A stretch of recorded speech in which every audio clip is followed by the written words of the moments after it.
But first, would you welcome, please, Frank McCaffrey. Thank you. Thanks very much. Is that an original song? It is, written by a man called Willie Ward. Willie Ward. From Galway. Right. Good songwriter now. Beautiful song. Good song. Beautiful song. Came to me some years ago with that song. Yeah. Have you had a bit of success with that song? I have. Very popular song. Yeah. Now that's on the DVD, of course. On the DVD, yeah. That's one of the country songs. It's nice to have a mix. Why did you go down the road on your own? Because initially you did start with a band, did you? Oh, I used to be with Margo. Yeah. I started off with Margo. And country folk, was it? Country folk. And I had 4 years at Margo, and she had an accident, a bad car accident. That's right. And then I fronted the band for a few years. But then, as I called it, the demise of the dance halls. Yeah. And believe it or not, Galway and Mayo were the last two counties. They were the stronghold of dancing. I remember down in Belmullet in County Mayo, that was one of the last halls to close. We didn't have any option at the time. We got pirate radio came on stream, which was a great time. Yeah. Great time. I remember doing a programme in Ballyhaunis, and it was a live programme that went out. I was actually singing and playing, and people could ring in and ask with a request. Yeah. It was the most, but dangerous as well too. Very dangerous. Someone would say, "Sing, drive safely, darling," and you had to do it there and then, or else it looked pretty bad, you know. And then, of course, there was always the problem that the fella from the local Post and Telegraphs banging on the door trying to get in to, to close them down, you know. Yeah, that's it. At that time too, you could be winding a phone as well too, trying to get through to somebody, you know. Yeah, but it all changed, Richard. The dancing just disappeared for quite a while, you know. Now, you've been with, initially with Ritz Records. I'm still with Ritz. And now, of course, Rosette. Yeah. But I've been there 30 years at least? I was there, I think I was there before any of them, I think. Yeah, from the start. I think so, yeah. I remember finding an album in the early days of Ritz Records, of yourself, and it was the voice that sort of attracted me to the, you know, you have a very unique voice.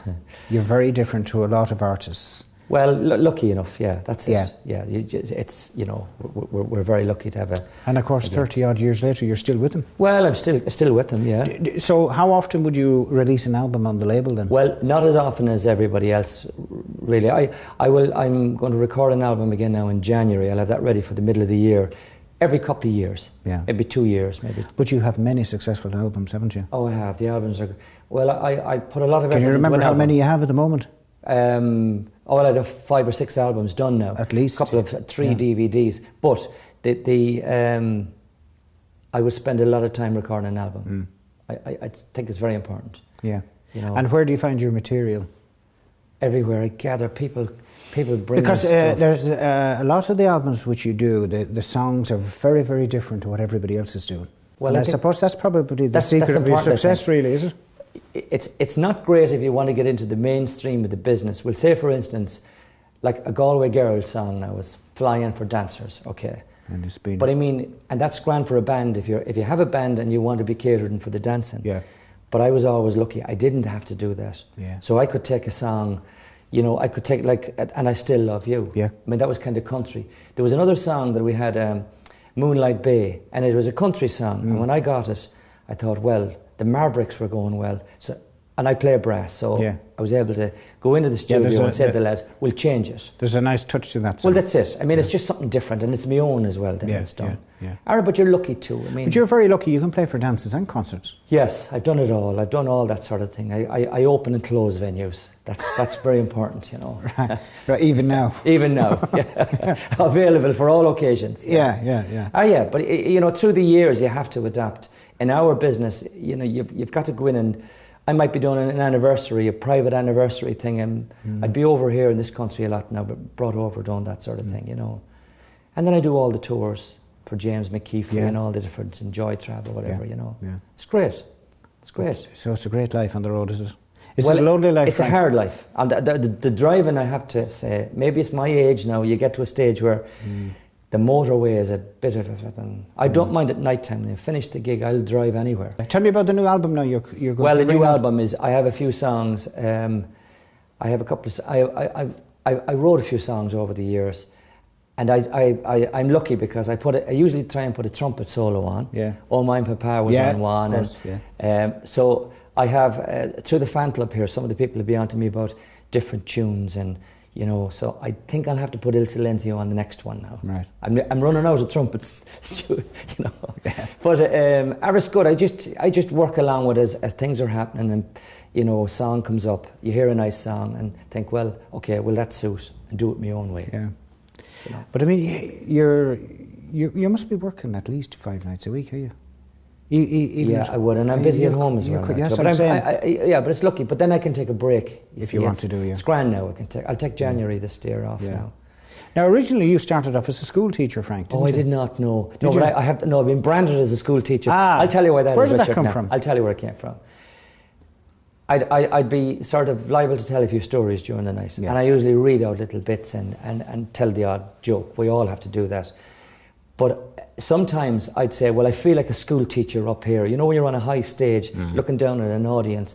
And then I think that I became a school teacher overnight. Yeah, because I actually always thought that you were a school teacher. That you originally started as a school teacher. In fact, I said, do you know the way you'd look at somebody and you'd say, somebody he'd said make a I great look like priest. A school teacher. Oh, gee, yeah. A great priest or a school teacher. Oh, right. So right. I wouldn't say a priest now, but certainly a school teacher, you would have got away with it. So that certainly wasn't true. No. What did you do in your early stages then? I tell you, I went straight from, after doing my leaving cert in school, I went straight to Margo's band. Oh, right. Well, I was playing with a couple of local bands at the time, but I went straight. So this has always been your career? I've always been in music, always. I've had a musical background. My grandfather was the brass bandmaster in Westport. He was a tremendous musician. Yeah. I suppose that's where all the music came. And there was 9 of us in the family, and none of the rest took over music at all, except... Frank, tell me about the new studio you've set up. Oh, well, no, I haven't a new studio. I have just started to do a little bit of recording, you know. You're dabbling. Are you dabbling with other artists then? Yeah, I've done something for a few. I have an album or two on the pipeline, and I go home to do now for somebody. Great. I like it because I've always been involved in the studio. And the thing is, of course, with your experience in the music world, you can pass on that to a new artist, can't you? Yeah, and I have an idea what somebody should record to suit them maybe as well. Frank, it's a tough time in the business now at the moment, isn't it? It is, and you know, I mean, you're very lucky being a solo artist. I was going to say that, absolutely. I have no axe to grind at all, but I really feel sorry for you know, some of the younger artists that are coming in, and they're great. There's some fabulous bands coming out of Ireland now. Great artists, yeah. Some great names, and I'm very lucky because I work with them all.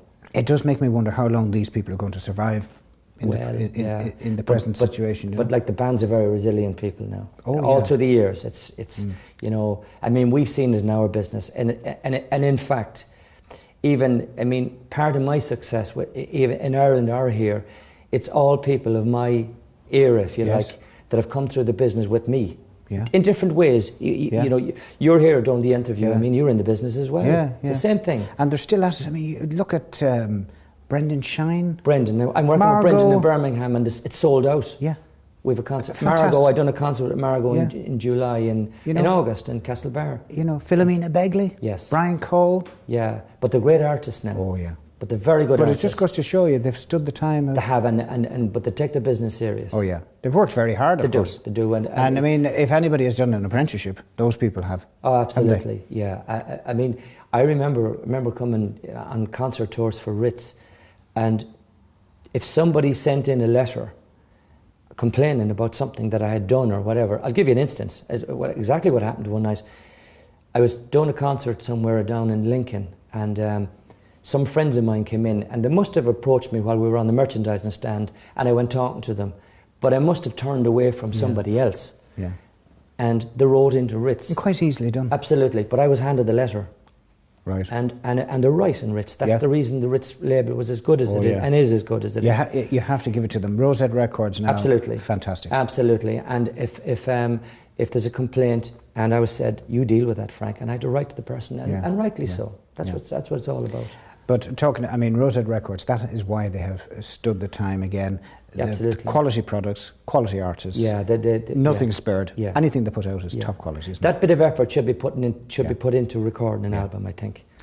Frank, we could talk all night. Absolutely. It's a pleasure to meet you. Well, after 20 years since I spoke to you the last time. Is it 20 years? It is 20 years. Well, thank you. It's great to be here. In Bradford one night. And as I said, apart from the couple of grey hairs, you haven't changed much. Yeah, it's a pleasure to bump into you again, and thanks very much for taking the time to come and see us at a little bit of Ireland. Thanks, Richard. May I wish you the best for the future, and no doubt you'll be singing for a long time to come yet. give us maybe a contact or a website that people can get a hold of you or talk, find out about your products and things like that? Certainly, yes. There's a fan club in Stoke-on-Trent. Well, I'll give you a telephone number where to do it. That would be great. It'd be 017 828 36544. Frank McCaffrey, Thanks, it's Richard. a pleasure. Thank you. And good luck to you for the future, and thank you. Well done.